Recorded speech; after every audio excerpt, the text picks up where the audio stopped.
Good morning. In my latest build guide, where I showcased the Lightning Arrow Invoker build on a very high investment, I did promise that I would follow up with another version that is going to be on a much lower budget.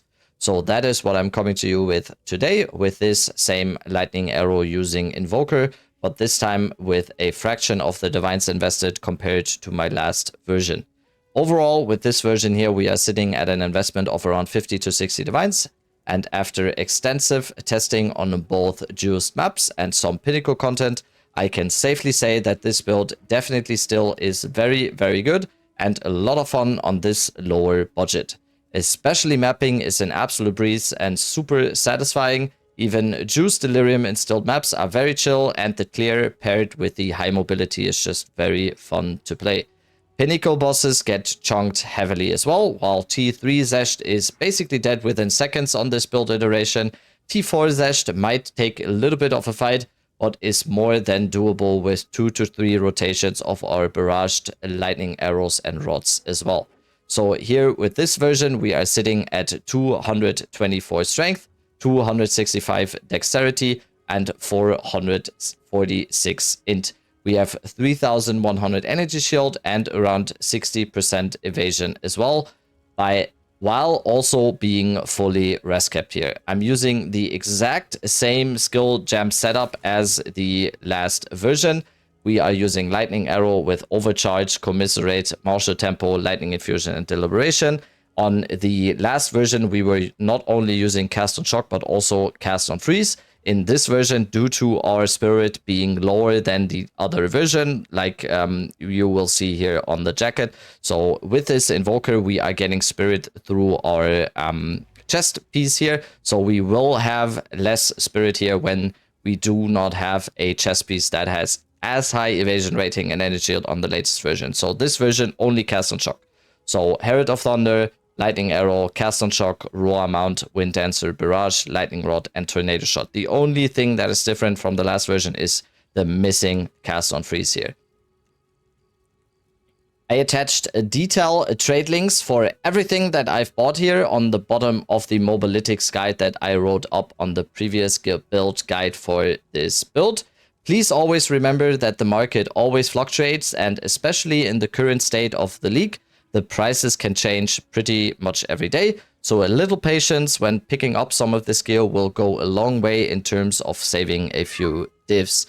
So for this version here, we are using the Death's Harp dual string bow, which is providing us with 4 extra arrows for the low price of maximum 1 divine. I'm also using a 3-socketed version with the Thane Lal's Rune of Spring socketed for flat lightning damage. The biggest investments on the build were the Headhunter Heavy Belt, which in my opinion should always be used if your budget allows you to. This one here cost me around 16 divines. If your budget is already at an impasse here, you can forego the Headhunter for now and either go for a rare belt with resistances or an Ingenuity, which will already decrease the budget further and by a lot. Another big investment on this version here was the Astromentus, here with another 10 divines. I think this should always be used here in order to hit our stat requirements. If you have more divines to spend, you can also go with one with the all resistances enchant, so one like this. This is also going to be very good for this build, but if you have more to spend, this should definitely be something you could look at. This will cost you around 40 divines, while we already paid for this one, we paid 10 divines. So for the budget version, I just bought this one without any corruption on it, and this was 10 divines. The next biggest investment was the body armor here. Getting a body armor with high evasion and high energy shield will be a big priority in this build due to our Invoker Ascendancy providing us with spirit based on our evasion and ES of our chest piece. I chose one with triple resistances here, which was around 12 divines. On the boots here, I decided also to go for triple res on energy shield boots. The helmet is going to need high ES as well as critical hit chance and 2 additional reses.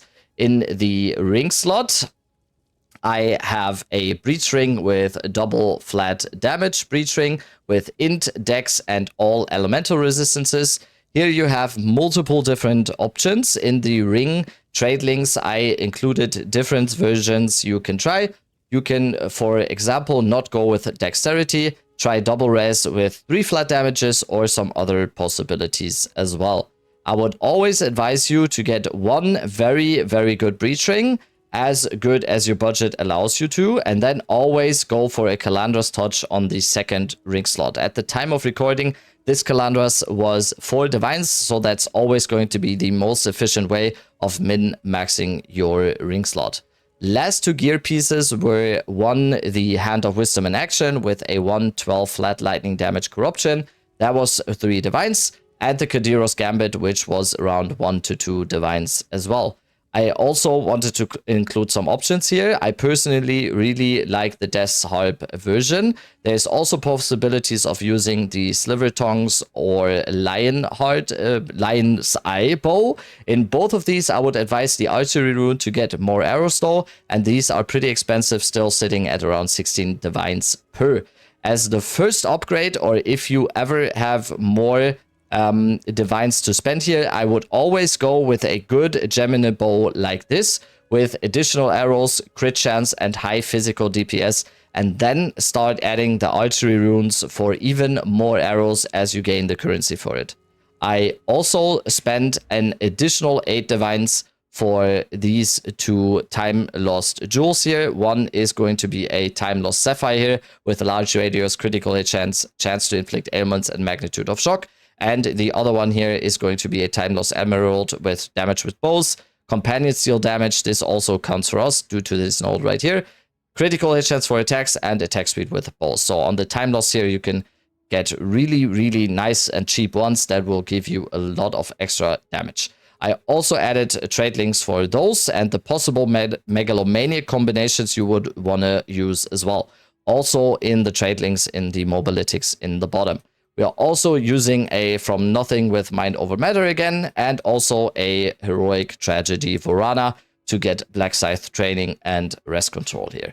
So, like I said, I attached trade links in the already existing mobalytics that was linked in the latest video and is going to be linked in the description here as well. So look at the bottom of this mobalytics to get all the trade links for this. So like I said, this low budget version here is definitely a very, very good mapper. It's super, super fun to play in maps. It has definite possibilities of doing T4 pinnacle bosses easily as well.